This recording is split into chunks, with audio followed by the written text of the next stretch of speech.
Hi there, James.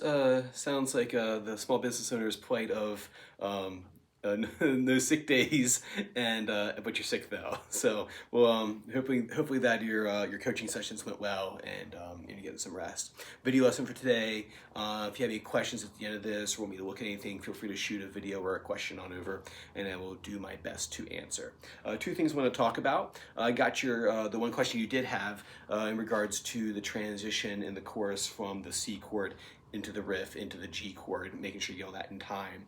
And that's probably the trickiest part of the song. The good news is that you can actually work around. We don't even need to do that, but it's like extra icing on top of this song that makes it sound even cooler. So it's worth working at to get down. Like other things you can do, you can just like strum through that part, and it sounds totally fine. But if you can try this riff, it sounds really cool when you put it all together. And this kind of thing pops up in other Neil Young songs. So he's very common thing for him to do is like a little picking thing in between chords. So it's a good skill to practice now. That way, when you encounter it later in other songs that he does, you know how to do it, and other artists for that matter. All right, so cool. So the first thing is a little bit of fretboard knowledge. We talked last time about how you can move those pentatonic boxes around the fretboard depending on what key you want to play in. Now this song is in E minor, so what we're going to do is, I think I mentioned to you last time, you can play this at this double dot right here. You can play the same scale shape you played down here in the lower position, just in the higher position. It's the same thing, right? Literally the same pattern works. You're just fretting notes instead of just playing open strings.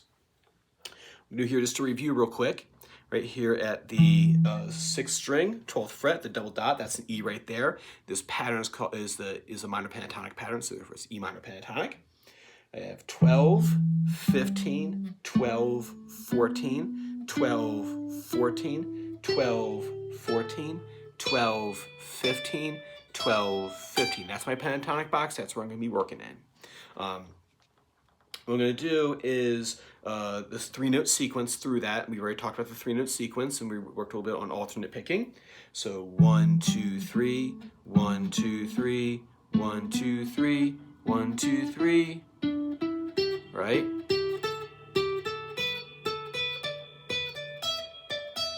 If I put into my looper pedal here, the jam section of Heart of Gold,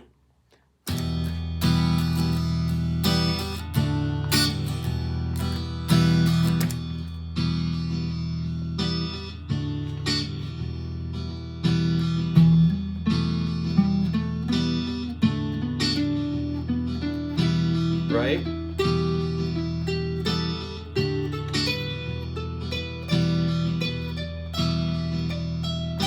Right? So what I'm doing there is I'm just playing the 3-note sequence against that. It sounds totally fine. There's nothing wrong with it, although it is not very musical, right? You can only get away from playing sequences for so long, as we've talked about before. So what I like to do is I'm going to start here in the middle of the scale. So I'm not going to start in the lower strings because that's kind of like the bass player's territory. So I'm not going to be soloing in that area for this particular style of music. So what I'm going to do is I'm going to start here at that 12th fret on the 4th string, right? I'm going to do 2 sequences.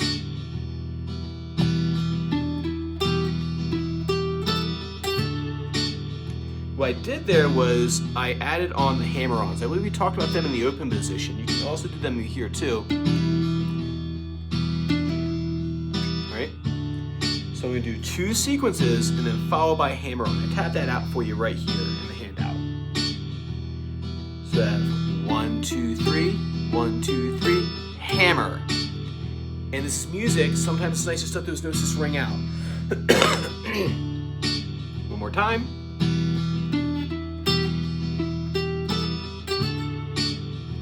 I'm going to do another one. That's the same one I have written here. It's one string down. 12, 14, 12, 12, 14, 12, 15, and then a hammer on 15. Sounds like this. Ring out. So now it sounds pretty decent, right? Breaks up the monotony of the sequences. Now you can't get away with that stuff either for forever, but you gotta start somewhere in learning one kind of soloing technique. This is what I would start with right here. Right? So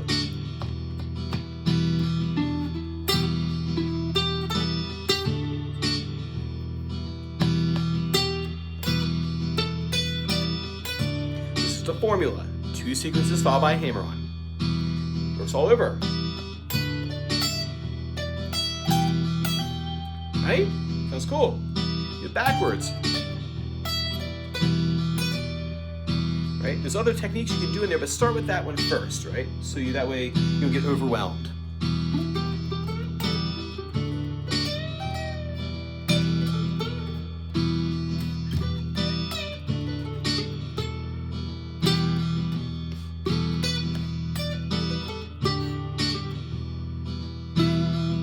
Right? Go and do that all day. Cool, so work on that. Like I said, if you want to shoot me over a video of you playing through that, I'll kind of give my 2 cents in case something's not sounding quite the way you want it to. All right, and then number 2, Heart of Gold. So the chorus section goes like this. We have an E minor chord, we have down, down, up, down, down, down, down, up, G. Pretty straightforward, right? And so the G minor to G is not too bad, that's pretty easy. Then you get to the C chord. Remember we talked about last time about being in short?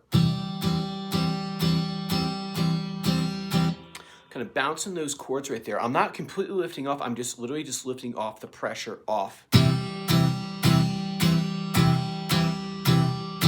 Right? If you're more advanced, you can do it this way where you do it with the left, with the right hand too. So the left and right hand are speaking staccato. This is fine for us right now. Now the trick into getting into the lick is actually practicing the transitions, right? So what I'm going to do here is this C chord. So I'm going to practice a strum and then anchor 3. Strum, anchor 3. Oh, I practiced it myself. Strum, anchor 3. Because if I go from a strum into trying to pick, I have nothing. Hold on, we talked about last time how you want to be anchored to the guitar. Strum, anchor, pick. Strum, anchor, pick. Your finger in the C chord is already on that 3rd fret, so you don't do too much moving around. So strum, anchor, pick. That's what I would do when I practice like difficult sections. Usually the hard parts are like going from one kind of like stroke or movement into a different kind. Like say in classical guitar, moving from an arpeggio shape where you're doing like a big chord into a single line. That's like spots that I would like sit there and practice. There's one. Yeah, it was one I was working on earlier today. We're spinning on nylon, but you get the idea. Where I practice going from a scalar position into a more chord position over here. So I actually sat there and practiced for a few minutes.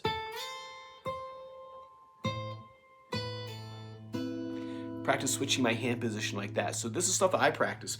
When I have a change of type of stroke I'm doing, I'll isolate that particular transition.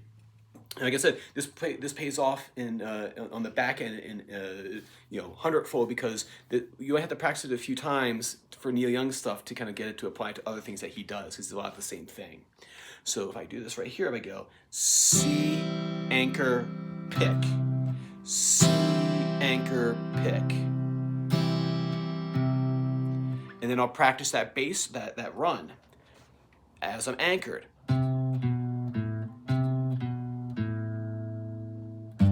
Now, if you look right there, what I did was I was trying to minimize how much moving around I'm doing. I did 3, 2, and then he gives you that open right there, which is great because that gives you a chance.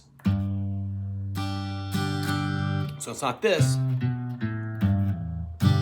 That takes up too much time, right? If you do, I'm assuming that's what was happening when you're doing, without watching a video of you doing it. I'm just gonna make an assumption that's what was going on. So if I do this, 3, 2, 0. On that 0, that gives me the perfect opportunity to get into the G chord, hit that G chord, you got a second, and then down, down, down, up. Right? So you use the open string to allow you to get into the final note for the G chord, because that 3 right there is part of the G. It allows you to get in position for the G chord. That way you don't have to like hit the G here and then like quickly switch into the chord shape. So we have 3, 2, 0 on that open. It gets you in position. You can even strum that if you want to, or you can do. Right. So 2 things happen there. I practice from a strum, and then anchor, pick. strum, anchor, pick, strum, anchor, pick. Actually, maybe 3 things. Strum, anchor, pick is 1. Strum, anchor, pick, bass run, isolated with the anchor. And then I practice switching to the G chord on the open string of the bass riff. Open, that's when I'm in the G chord. Last thing you do when you kind of practice those 3 things separately, then you start putting the things together, but not at tempo. You do what called time manipulation. So I start faster, and as I come up to the problem, I start slowing things down so I can really watch what I'm doing and make sure everything is, all the choreography that I had set up is actually happening when I put it into practice. So what that looks like was this. So I have C, anchor, bass run. C, anchor, bass run. And then I do the bass run, switch to G.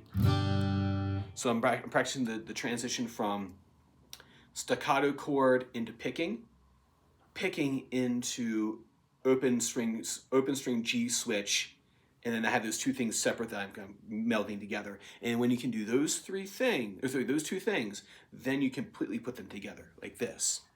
So you have strum, anchor, pick,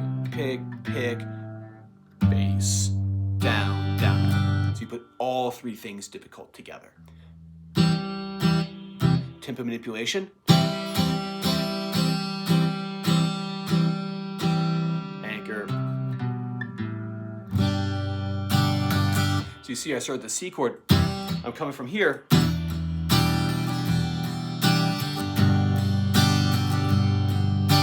Start slowing down the song so you can concentrate. And then if you do that enough, you can do it slow, then you pick a slow tempo to do the whole thing with. So if I go,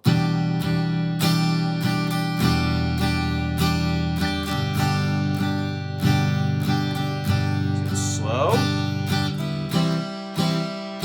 slow as you can do the hardest thing.